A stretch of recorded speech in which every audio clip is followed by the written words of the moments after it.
So can we just take some time right now to acknowledge dabbing doggy here? 4 years in the washing machine and this bastard's still alive. Hello all of my otaku friends, my name is Prof Otaku and welcome back to my channel. This is my August manga reading log. I read 72 volumes this month. It's almost a yearly record, but it was such a great month. I knocked it out of the park with my TBR. Super excited to show you guys what I read. Stay tuned.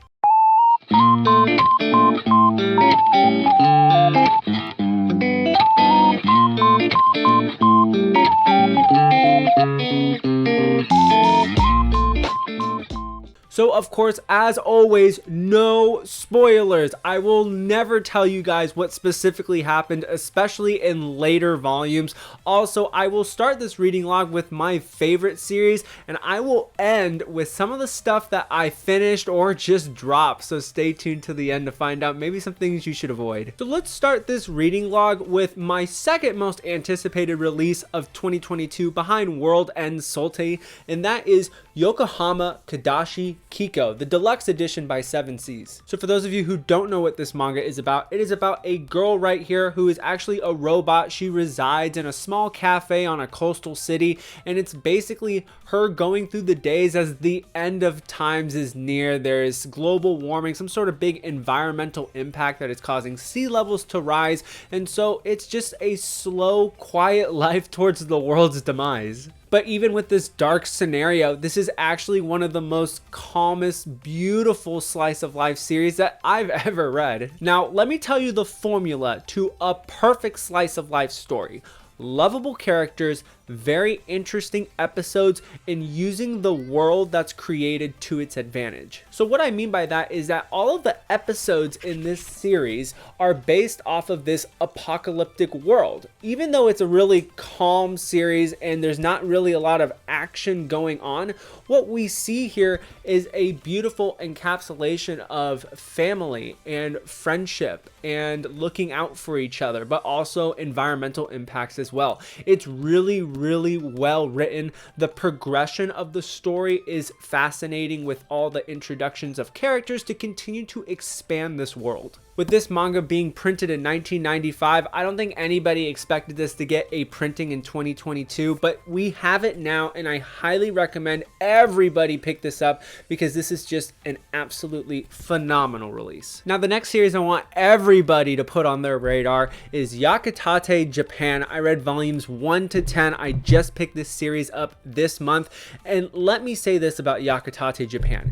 Everybody knows about Food Wars and the excellency that is Food Wars with the cooking, the really unique battles and everything like that. Yes, there is a very big sexual side to it, but overall it's a very enjoyable and action-packed series. But looking at its predecessor, Yakitate Japan, this just does everything right, from the pacing to the unique scenarios to the action-packed battles and a perfect blend of comedy and seriousness. This manga doesn't hold anything back, literally, and they're willing to push the boundaries of a really raunchy joke or maybe something that's kind of inappropriate, which I really enjoy considering this manga is from the 2000s. I'm just fascinated by the processes that come up from our characters on how to make these breads in these really tough scenarios, and it's really awesome to see. You can see that there's a lot of thought being put into what's going on here. Now, the only thing I will say for my gripe of the series compared to Food Wars is that Food Wars does a great job with making sure that all of the battle of the bread baking is shelled out, and the pacing for the bread baking specifically here goes a little bit fast. They definitely skip over some things. I just want to see them do more of the bread baking, but that is to say we get lots of battles in each volume. So pacing in terms of the story is great, but I just want more specific expansions of certain things. So the bulk of my reading this month was actually spent finishing Princess Jellyfish. So I read volumes 5 to 17, so that finished the whole series for me by Higashimura Sensei, the creator of Blank Canvas and Tokyo Tararaba Girls, and let me just say this was a phenomenal series. No, this series is not perfect. I did not give it a 10 out of 10. It actually got an 8.5 out of 10 for me, and I will say that the second half of the series definitely takes a little bit of a different turn. I kind of think of it more as like a shoujo josei action thriller in the second half, and we don't get so much character development as more looking into the actual story itself and this new thing that happens. But with a lot of my manga series, I love a series that is educational, something that will teach me something or gives us a glimpse into a specific world or an expansion of a really creative fictional place. So, you know, Aria the Masterpiece, for example. But this is obviously a look into the clothing world and the fashion industry and all of the pros and cons and the struggles of that. And the second half of this series does a phenomenal job of just putting you full-fledged into this world, and it's really fun to read. And in terms of the conclusion, yes, it definitely felt a little bit rushed. I wish the last chapter event got expanded about maybe 5 or so chapters just to kind of just give us a more satisfying ending, but that is to say I was very satisfied with the ending. I thought that it was a very good ribbon on top of the package, and I highly recommend this series. It is in stock right now, so there is no excuse for you not to pick it up. All right, next up, I started and finished a whole series, and that is Sunny by Taiyo Matsumoto in these beautiful hardcovers by Viz Media. So I'm kind of becoming a Taiyo Matsumoto simp, I know. I am going through his catalog, and honestly, there has not been one series that I haven't enjoyed in some way, shape, or form. So when I get ready for my reading logs, I basically write a script as I'm reading throughout the month so I don't mess anything up. And I do want to read specifically what I wrote for this so I just don't mess up what I wrote here. And so Sunny is like a coin. On one side of the coin, you see kids with everyday problems, and it's just a slice of life series. But in the Taiyo Matsumoto fashion, there's so much more philosophical things to think about. It's such a deeper story than what you see on the surface level. So on the other side, you see the subtle differences in their lives. These kids who live in the foster home and the abandonment of their parents versus the kids who have a normal life with a normal family. They get the opportunities and the different materialistic things that these kids in this foster home don't get. And I really truly think that Matsumoto, with this story of kids living in a foster home and just like a view into their lives, he's just trying to show us that these kids are just like you and me, and also trying to get us to have sympathy and understanding towards their situation instead of just judging a book by its cover. Now, this is not a perfect series, mind you. I think I gave it like an 8.75, 9 out of 10, because there were some chapters in here that felt kind of like throwaway chapters. Not anything like too throwaway, if that's even a word. But it just, some chapters definitely were more impactful than others. But with that being said, beautiful art, really cool world, but it's such a great view into this world I just had no idea about, or really any experience in general. And it definitely makes me reflect on me as a teacher, as my day job is being a teacher professor, and what my students go through that I may just not know about. All right, and last up here for the finish series, I went ahead and finished the Water 7 arc, so volumes 40 to 45 of One Piece. And I talked already about the Water 7 arc a little bit in my last reading log. Highly recommend you check that out. But what I will say is that what makes this one much better than Skypiea, because all the battles kind of happen in this last half of Water 7, is that the transition between battles and just the paneling layout, much more simple to follow. So it was very much a more enjoyable read for me. The art is just absolutely crazy. I really enjoyed all of the character developments, especially with the main Straw Hat Pirates, their upgraded abilities, yada yada. It was a very great end to a really fantastic arc, and I just can't wait to read more of One Piece. Taking a break right now because I want to just enjoy this series arc by arc, nice and slowly, take my time with it. So yes, but I am super excited that I went ahead and finished Water 7 and just saw what the hype was all about. Alright, let's get on to some ongoing series, single volume stuff that I read this month that I just need you guys to put on your radar. First up is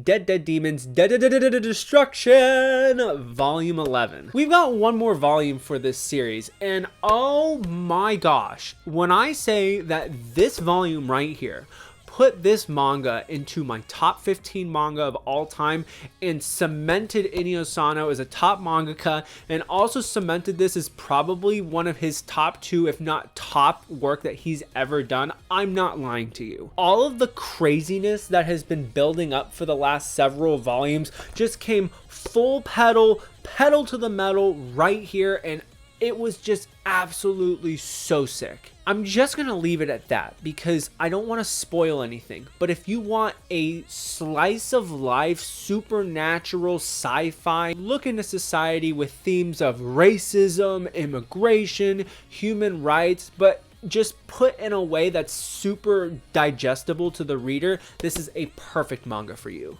Next up here is World End Solte, my #1 anticipated release of 2022. Highly recommend you check out my Should You Read Sunday first impressions on this, so I won't talk about it right now. This is by Satoshi Muzukami, one of my favorite mangakas of all time, same creators Lucifer and the Biscuit Hammer and Spirit Circle. Phenomenal volume 1. I can't wait to see what happens next. Next up is a manga nobody's reading. Nobody's reading, and I just need everybody to read this. And that is My Dear Friend No-Katan Volume 2. I get it. Look at this. Do you think this looks any good?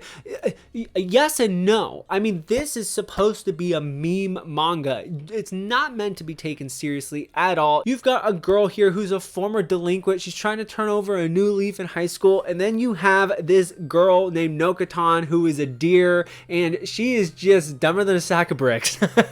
And basically it's their episodic journey together throughout high school doing really weird stuff. We all have manga in our collection that are just kind of chill out, like take a fresh breath manga, things that will just uplift you or just get through the gruel of reading really serious long series such as Goodnight Poon Poon or Golden Kamuy, you know, all your seinen long series, Berserk. And this is exactly what you need on your shelf to just pick up, read a couple chapters, and just have an absolute blast. Next up here is The Apothecary Diaries, Volume 5. And it's been a while since I had read The Apothecary Diaries, so I kind of forgot what happened in the previous 4 volumes, but it's totally okay because even in this overarching storyline, each volume is basically self-contained and it's a very episodic manga. And just like its previous volumes, this manga does a fantastic job with character development, very interesting scenarios, really makes you think about what this mystery could be with this girl who's trying to solve all the inner turmoil in the court of the Chinese imperial court while also trying to satisfy her own desires for building poisons and medicines and stuff. So yes, a lot of fun. I'm glad a lot of people are picking this up as of late. Highly recommend. And next up we have here is a manga that just lost some momentum, but this volume picked it up, and that is Frieren Beyond Journey's End Volume 5. So much action in this volume right here, and I know that was a huge complaint from people because they didn't like that it was really kind of turning into a boring slice of life, but this is great. This goes into the tournament arc, and I know it's like, oh, tournament arc, that's a basic shonen trope, but this is just done super well. We get a huge expansion of characters and abilities as well. It's really fun to see. Fantastic pacing. Frieren, of course, is a very prominent member in this whole cast of characters throughout this tournament, so it's a lot of fun. This will continue to the next volume. I'm super excited to see what this mangaka comes up with next in the next volume, but this is just a really fun read. If you kind of dropped off after volume 3, 4, highly recommend giving this one one more shot. Volume 5, if you don't like it after 5, then drop it. All right, here we have a new volume 1. We have Shadow's House. I did a review, my magical manga volume 1 review, so I'll leave a little card up here so you can check that one out. But what I will say is that this gives me Aria the Masterpiece vibes. It's a slice of life manga that uses this really creative world to its advantage. So with that being said, a solid 10 out of 10 volume for me. You need to check this out. Check my little review on it. Okay, this next stack are series that are ongoing. I love the series, but the direction of this certain volume is like, okay, not my favorite thing in the world, but I read it and I enjoyed it.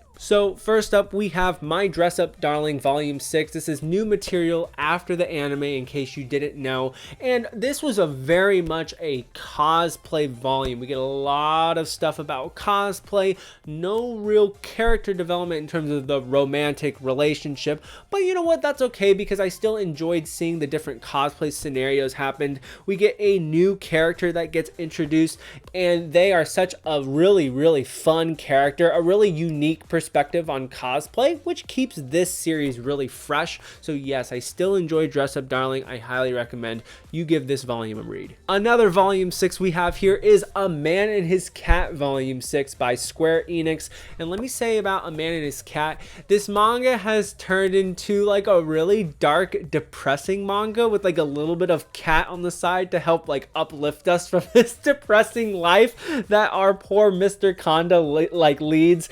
You know, I just want this to kind of go back to, just give me a better ratio of what's going on. I want 50% cat, 50% drama, soap opera drama. Right now it's like 90% soap opera drama, 10% cat, and it's just not enough for me. But you know, it is a music manga, and the mangaka actually says, I wanted to make a music manga with cats too, so this is just what they came up with. So with that being said, this is the product that we're getting, but it is still a very much a fun read, so I do recommend this. Continuing on here, we have The Yakuza's Guide to Babysitting Volume 3. I'm going to do a whole catalog review of Kaiten Books because they sent me their entire catalog of manga graciously, but I will say with The Yakuza's Guide to Babysitting, takes a little bit of a slower turn than volumes 1 and 2, and actually this volume goes into a big thriller event, very drama-filled thriller Yakuza event, and it just wasn't my favorite thing in the world. I want to go back to the innocence of this manga, the laughability, if that's even a word, the cuteness overload from our really, really cute kid right here, and their really, really great relationship. So yeah, it just wasn't my favorite thing in the world. And last in the stack, we have Cat Plus Gamer Volume 2. What I'll say about Cat Plus Gamer is that, you know, it's a simple premise. You've got a girl who loves video games. She starts taking care of a cat, but she's just all alone. She's just a video game otaku. That's fine. This has the potential to be something that just continues to drag on. Nothing really fun, nothing really exciting. It doesn't give me that like really funny breath of fresh air reprieve that I need to keep it in my collection. I'm gonna give it one more volume, and if I don't think that this is anything like super special, I'm gonna get rid of it. All right, taking a different turn here, we have Sensei's Pious Lie Omnibuses 2 and 3, so that gives us through volume 6. We got one more coming out, and what I will say, this is a super trigger warning. Lots of weird sexual stuff in here, sexual assault, abuse. It's really dark, and like a lot of people have said, the way that this story is going is not leading towards a very happy or satisfying ending. You think that something's gonna happen, and then they just kind of run around in circles, and you're just sitting back and you're frustrated because you want them to continue to grow, and they're just not doing it, and it's really frustrating. And then along with that, you get all these like little snippets of just unnecessary things that happen, and it makes this manga very convoluted. I enjoy this manga. I will continue to finish it, and honestly, I'm probably gonna keep it because it makes me feel something very aggressively in terms of just, it's a very good social experiment, and for as a male, not being part of this concern or worry of sexual assault, you know, it makes me really reflect on myself and our society as a whole. But yes, a very infuriating manga, trigger warning for very adult themes. This is like a manga that maybe 10% of people should actually read. And of course, just like everybody else on planet Earth, I went ahead and read the first omnibus of Tokyo Revengers volumes 1 and 2. I'll be straight up honest with you, I read the first several chapters and I wasn't like blown away. I wasn't like, wow, this is just the best thing since sliced bread. But the very end of this omnibus definitely got me hooked. I'm really enjoying Mikey and his whole crew. I'm liking the direction that it's going. Yes, the artwork is absolutely terrible. It really kind of distracts me from what's going on. I really don't like the writing, specifically the comedy that's ingested into these very serious moments.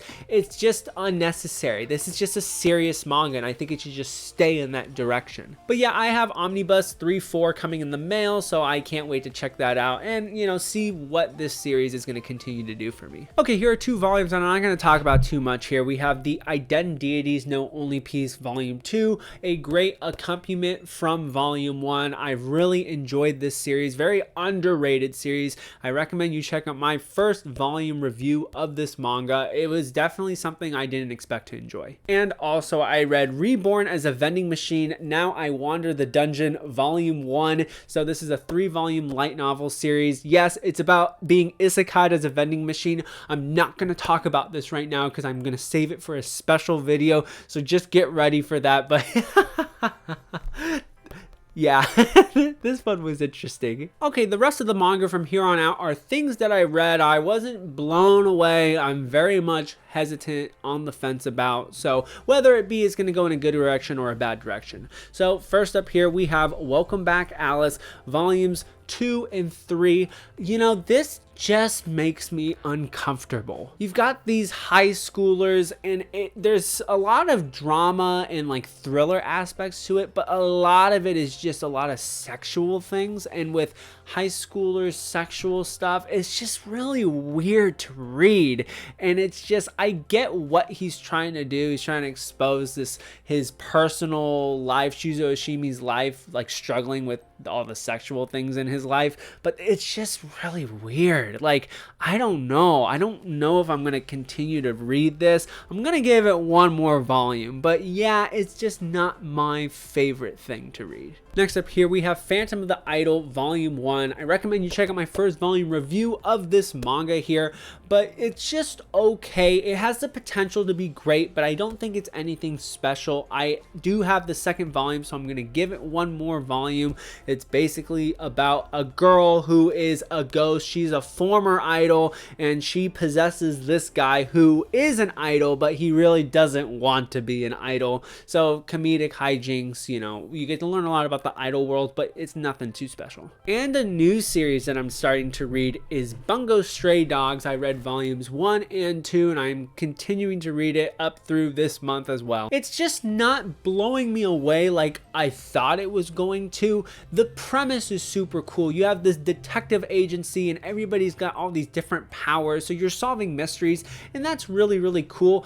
But I still haven't figured out the whole purpose of this manga yet. So it's like episodic, but like I can't get invested in the story because I just don't understand what the real end goal is here. Which, I mean, I get it, it's to defeat the bad guys, but I don't know. It's just the way that the story has presented itself in the first 2 volumes. It just didn't grip me. But this manga reads really, really well. It's like basically, and I know this is really corny to say, but it reads like an anime, but in manga format. Like the way the paneling is set up, super detailed, easy to follow, and there's just lots of very slow progression in all of the different action scenes and battle sequences. So it really does play out like an anime that just got put into manga. I enjoy it. This has potential. It's a lot of fun, and the characters are super cool. It just wasn't my favorite first 2 volumes. All right, and this last part are things that I either borrowed from friends, digital manga, or things that I read and sold off. First off, I read Jujutsu Kaisen Volume 0,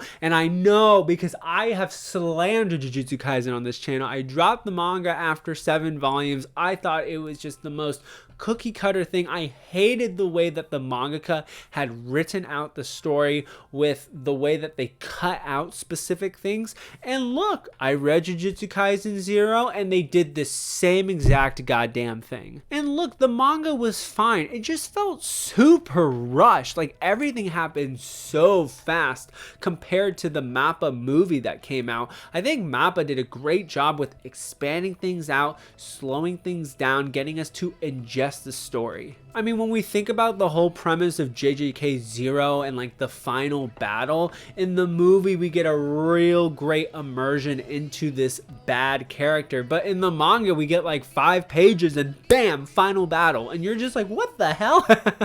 And for me personally, they just didn't draw out enough of the battles, so that's just a big issue for me. Next up here we have Attack on Titan Lost Girls volumes 1 and 2. I finished it. I just read it on my iPad. It was from a Kodansha Humble Bundle type of deal, and honestly it was pretty interesting, pretty enjoyable. I gave it like a 6.75.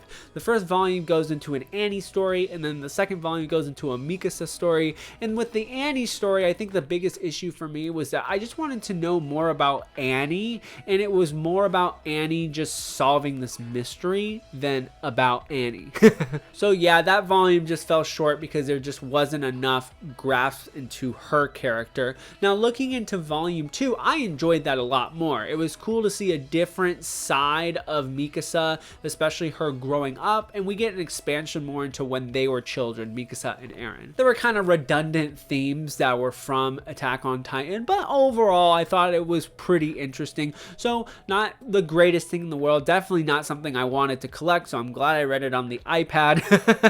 So here we are, another side story completed. I'll probably just keep trugging along through the AOT manga. And probably the most disappointing manga that I read this month was Welcome to the NHK. I started and finished it, volumes 1 to 8. The premise is interesting enough. You have our main character Guy, who is a complete shut-in. He doesn't want to work. He's just a total loser, but he decides to start making this special video game about girls with his roommate, and it's really funny. But this manga is actually a rom-com. So you have this girl who's in high school whose goal is to try to reform this main character boy who's a shut-in and get him to start enjoying life again. So yeah, that's all grand and dandy, but when looking at this manga, this has the problem of taking 2 steps forward and then 3 steps back. You see this progression in our main characters, and then something happens and then they go back, and it's just running around in circles,